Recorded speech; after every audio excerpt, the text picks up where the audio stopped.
Good day, everyone. It's Caitlin, and today we are making little infant petticoats for the 19th century.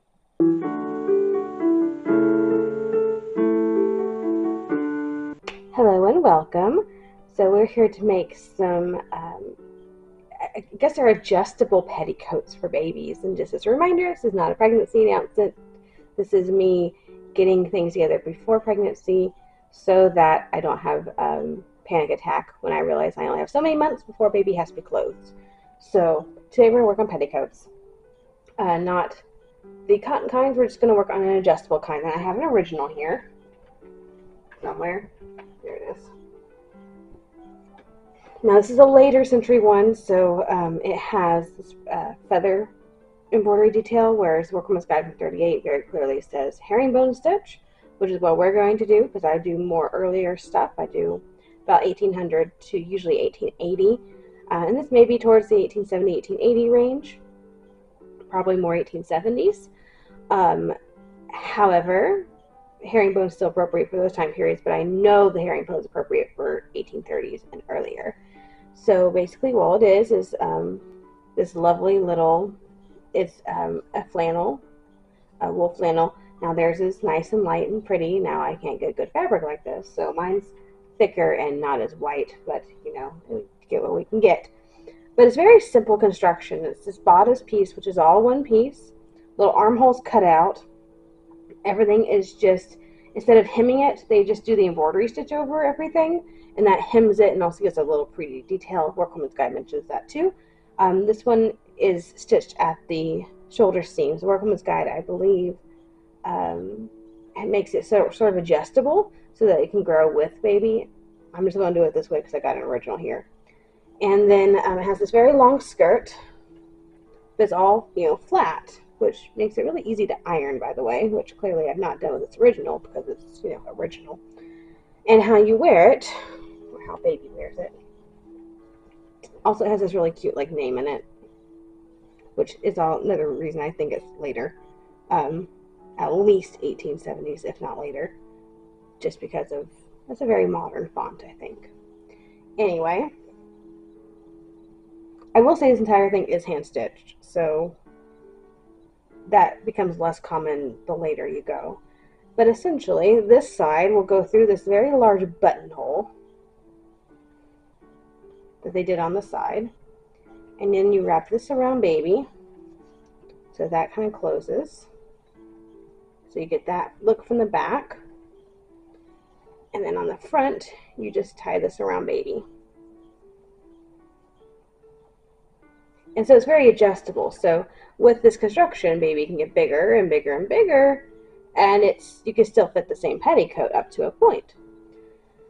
So this is often, I've also seen this described, and I forget the exact source, I'm about 98% sure it was pre-1940, 1840. I'll have to look that up, where it mentions this is the first garment the baby is wearing. So this would be the first few weeks of life when they're growing rapidly and you're not really going out of the house, so they don't really need to have full clothes on. This is just a really simple, good pattern for a day or a night gown. I've also seen it mentioned as a petticoat. So it's really kind of a versatile garment that seems to be used a lot of different ways. And so we're going to make two of them today because my rule is one to wear plus a spare. And so I've already cut out the pieces. I did it at the old house. I've moved so many times at this point that I don't really remember. But I'm just going to do a run and fell seam at the top. Just some linen thread. And I'm going to cut off half of the back, leaving the front. And you've been on the channel long, you know how we do a run and fell seam. Fold that over. So that is step one. It's a very easy step. I'm going to try to position the camera over my shoulder so maybe y'all get a better view this time. I know my camera angles are not great. I'm trying to improve my filming and editing skills. This is something I do on the side. It's not something I'm very particularly good at, and I've never had any lessons in it, but I think this will give you a better, what I might need to do is actually switch so the camera can be on the bottom so you can not see the camera move so much. But we're going to try it for this one time, and I'm going to look at the footage later and decide what I need to do next. So we're going to go in from the back. It's going to keep the hem down. It also looks nice from the back because it's just like little, from the back all you see is these little stitches, and I'll show you in just a second. Anyway, I gotta go around that sleeve, and then I gotta go around the other sleeve, and then we get to go around basically the whole of the bodice. Alright, so we are at doing the neckline, so you can kind of see how it's kind of coming together a little bit. So part of this is embroidered, and part of it gets attached to the skirt. So I kind of just measured against the original, and that's what we're going with. You can kind of see how the stitching is turning out. Somewhat. I think the light's a little weird. But yeah, we're just continuing to do the exact same thing.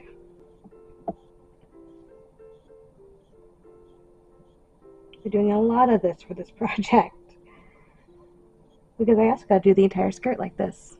But we are coming together with our baby clothes. I mean, it seems slow going to me, but it is coming together. I'm very happy with how everything's turning out. We now have clothes, like actual clothes. This will be something that could function as a dress if need be, at least for the first couple of weeks, though I don't think I'll be going to any events the first couple of weeks after I give birth, but just in case, maybe down the road I'll get to the point where I'm like, yeah, whatever. We actually just, one of the group chats I'm in, we just had a conversation about period breastfeeding in the chat, just talking about breastfeeding. I was like, yes, totally legal in Texas no matter where you are. And a couple of us were talking about, well, would we be comfortable doing that? And I was like, yeah, I don't think I would, been a couple of years ago, but now I would have no issues. I mean, I've essentially skinny dipped on YouTube in my 19th century chemise for all the world to see, so I don't think I necessarily have any issues anymore with that. However, also it's a very period correct thing to do, because I've seen lots of images of 19th century women just openly breastfeeding. It didn't seem to have the stigma it does have today. So that was a fun conversation. And I'm really wondering whether it's better to do the buttonhole before I attach them, just because it'll be less bulk. I want to deal with the skirt. Yeah, we're going to go all the way down one side of the skirt, all the way across, all the way back across. And so basically we're going to do all three sides except for this top end. This top end is not going to get herringbone because it's going to get attached to the bodice. I'm not going to bore you with a million, minutes of me doing a herringbone stitch. So I'll catch up with y'all once we get to the next step, which I do think is going to be that buttonhole, just so I don't have to deal with the skirt trying to do the buttonhole later. Alright, so let's go ahead and cut this buttonhole. I put the original on top of this new one, and I just measured where the buttonhole was. It's quite a long buttonhole. Gotta figure out where all my needles are. I'm actually wondering if I take a little bit of bluing and I dip it in, or dip this stuff into it, if it'll turn it a little bit wider. A friend and I are doing laundry. Oops, sorry. A friend and I are doing laundry this weekend at Fort McCavett, so I figured what I might do is take a little scrap of this, try it in our bluing solution, and see if it works. Because if it does, then I'll just have a giant pot of bluing on the back porch, and I'll be bleaching or bluing all of this stuff that I made out of the wool flannel. It'd be really nice if it would. But the hard part was the embroidery, so now that we got that done, we really don't have a ton left to do. So it's the buttonhole, I gotta put the ties on, put on the skirt, and then we're going to put a little piece of twill tape on the underside. I'd call it a waistband, but it's on the underside, and it's basically just to hide the raw edges. So we're going to put on the ties, and I measured these against the original, so I have no idea how long they are, but yeah, 25.5 inches. Fold it a little bit over, and put them on the ends. I'm going to tie it off and do the other tie. And then we can go ahead and sew this onto the skirt and be very nearly done. Okay, I do have to run a gathering thread on the skirt first because it's slightly gathered. And I'll come back whenever we're back stitching the skirt together. Alright, so here's the skirt. You can see how, it is a little bit gathered, not like fully gathered, but it is slightly gathered.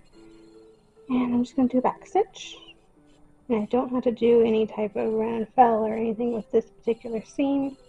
I'm going to, again, use a little bit of twill tape to cover it, like the original shows. That's what it's looking like. Cute little thing.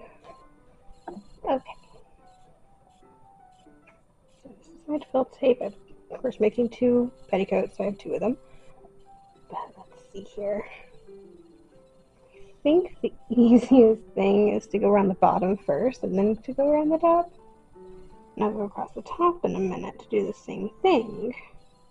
Alrighty, so I'm just going across the top. I'm trying not to go all the way through the flannel because the flannel is kind of thick. I don't want the super white thread showing. And I think I'm succeeding for the most part. Yeah. Like you can see there's a little stitching there, but you can't really see the thread, and that's kind of what I wanted. Okay, we're good. But yeah. This just covers those raw edges, and then we'll be done. And then we're going to backtrack a little bit and do chemises next week. Because I got the shirts done, but we haven't done shifts and chemises yet for the slightly older group of kids. So we're going to backtrack slightly and do that. I did it this way because I was going by infants first, in which case they wouldn't wear a shirt, a chemise, or a shift. They would be wearing the shirt, and then this, like, basically. So I was doing it that way. I guess it also kind of made sense to do all the diapering stuff, then like all the basic underwear stuff, and then all the petticoats. I'm kind of doing it by age group, so infancy, and then we'll go back and do the. It's still within sections, like it's still underpinnings and dresses. We're not doing dresses for even infants yet. It'll just be all the very little tiny infant clothes underpinnings, and then bigger kids, toddler, basically, underpinnings, and then we'll get to dresses. Yeah, let's go ahead and kind of look at them all laid out. Okay, very quickly, I just thought about I'm working on the second skirt right now, finishing embroidery. And I just pulled up the Workwoman's Guide because I was going to need it for the next project I was going to start. And I realized I hadn't actually read you what the Workwoman's Guide says about these things. So the Workwoman's Guide I'm using has the plates right next to the directions. I'll move it over. We can kind of sort of see it. It's not going to be great on the camera, but it's there. So the figure 1 and figure 2 are, let's see, okay, well, I tried. Getting used to this new computer. But figure 1 and 2 are what we're making.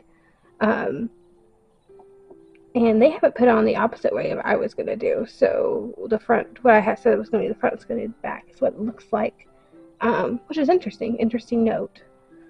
But yeah, it's basically the exact same thing, except they make the shoulder seams not attached, and they make them adjustable, so you can make them smaller or bigger as the baby grows. But it's essentially the exact same thing.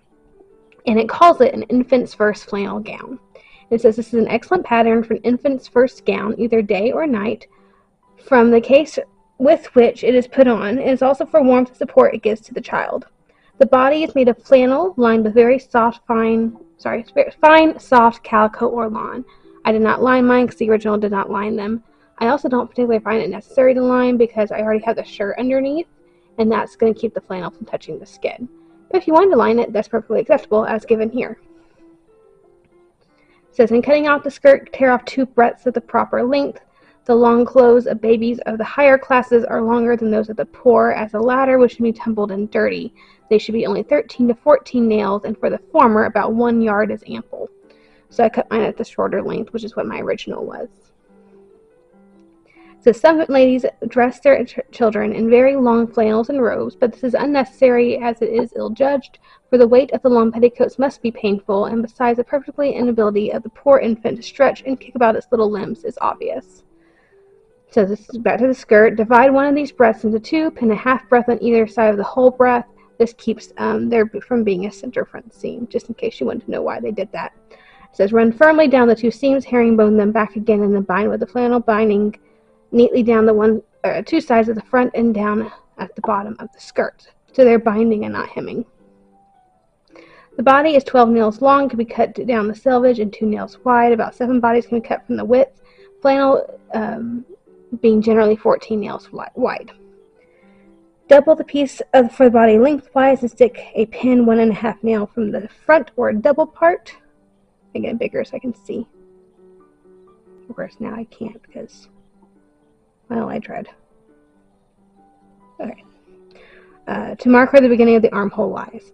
The armhole is 1 1/4 nails across and 3/4 of a nail deep. After cutting it out, slope the remainder of the body from H to K, and it shows you on the diagram where H and K are, in a straight line to within 1/4 nail from the bottom of the end, so as not to finish off in a point. A large opening, sort of a buttonhole, is next to the is made under the left armhole, to be 3/4 of a nail long, leaving about 1/4 nail above and below it. It is thus made up. Place the soft lining upon the flannel, taking care that the wrong side is outwards. Run them firmly together pretty near the edge along the two sides, top of the body, around the armholes, after which finish your thread off firmly. Turn the body inside out. Stroke the lining flannel smoothly together by putting your hand inside and pressing it gently all around. And that is just basically describing a bag lining, like a modern lining, which is interesting. Where was I? I kept my eyes off it to start talking, and now I can't remember where I was. Okay, next put the skirt into the body, measure the middle of each, and pin them together.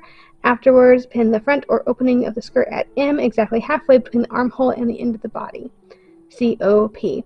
The skirt from M to O is to be set plain, and then the remainder plaited up, or gathered up, pleated up, in about 12 small equal pleats to the middle, taking care to turn the plaits so as to lie outward from the center towards the point, and the other half to be fixed in with a strong thread. Stitch the plaits to the flannel body, laying the two rough sides together. When it's done, smooth down the stitched part and hem the calico lining to it. So they are describing a modern, what we call bag lining. The body should be next run neatly and firmly with very small stitches around about 1/4 inch from the edge. In the part P to M, the lining should be made as to be little seen on the outside and hemmed down to represent flannel binding. The lawn or calico shoulder straps, should be cut 1 3/4 nail long with a buttonhole worked at one end, while the other is sewn on that end of the armhole towards the middle. The slit or buttonhole should be turned over neatly by the lining to as appear bound all around. The 2 narrow tapes of 4 nails long sewn to the points complete the whole. In dressing the infant, the one is drawn around through the slit, which makes it fit closely and compactly to the figure, yet soft and elastic. Figure 2 is the representation of one folded as if on. So, those two. And that is on page 25 of this particular copy of the Workman's Guide. Anyway, I really thought I should just show you that, because we hadn't actually talked about that, but I gotta finish number 2, and then we'll come back and see them together. Alright, so here we are. I got the original out too. So let's look at them, or at least one of them. So all kind of sold out. This is what it looks like. Also, I realized that I've really not shown my face on these videos any time recently. I guess if I'm not wearing the outfit, I typically just don't show me, but hopefully that's not too weird for y'all. So I know we used to do a lot of my clothes, so I wear them at the end. I can't really wear these, and if I'm showing you on camera, you're not going to get the good detail because they're so small. So I've kind of been doing it this way, so I hope that's okay with everybody. Let me know if you'd rather do it with me showing you and holding the items, and because I'm more than happy to do that. It's just I didn't think you'd get this much detail as you would if I do it this way. Anyway, but yeah, so this is kind of the whole thing laid out. It is kind of nice that it lays flat like this because that'd be really easy to iron. Although I really don't think you'd be necessarily ironing it a lot. But apparently, according to Workman's Guide, this is how it's worn. Which actually kind of makes sense. Except now I had to tie it behind baby, which doesn't make as much sense. Unless I just go under and then, let's see if we can make this work. So something like that. So under and around maybe. Oh yeah, and I still have plenty of room to tie. So I bet that's how you do it. Now this part is kind of weird that it's just like open. And you do have a skirt over top. Like this could be a dress. It very well could be a dress. It doesn't have to be a dress. I can put a gown over top of this. But that's really cute. And the embroidery detail was just lovely. But yeah, that's what it looks like. It's so cute. And it's so long. My sister-in-law just had a baby like last week. And so I got to go see my newest nephew. And I mean, head here, babies go into like right here. And then there's this. Well, okay, maybe right here. He scrunches up because he's a newborn. So, yeah, probably more like right here with his head. And then there's all this extra fabric. Which is typical, like it keeps baby's feet warm. That way you don't have to wear socks. It keeps them warm. And then once they start crawling, of course, you usually lay off the longer gowns so that they can have ease of movement. But when they're little, it's really nice looking to have them like laid in an arm and have all this fabric flowing. And they don't need to move, so it's they can still move their feet underneath, but they don't need to like crawl or walk. So it looks really nice, and it keeps their feet warm. And I mean, to be fair, this would be a really easy diaper change. You kind of have like a built-in changing pad. That actually is kind of nice too. I can see why they opted for this gown as a gown. I'll probably using it just as a petticoat, unless again I go with a really, really small baby to an event, which I do not think will happen. I don't think I'll be up for that. But it is just so cute. I really wish I had found that doll, the realistic looking one, in the storage unit, because then we could actually like see this on things. But yeah, that is just adorable. And of course we got two of them.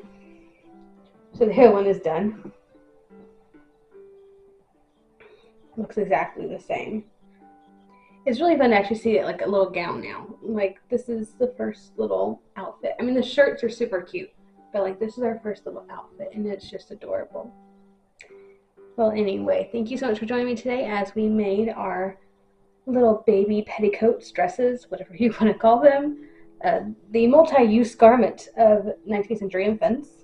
If you enjoyed the video, please like and subscribe to the channel, and as always, have a fantastic week, and I'll see you in the next video.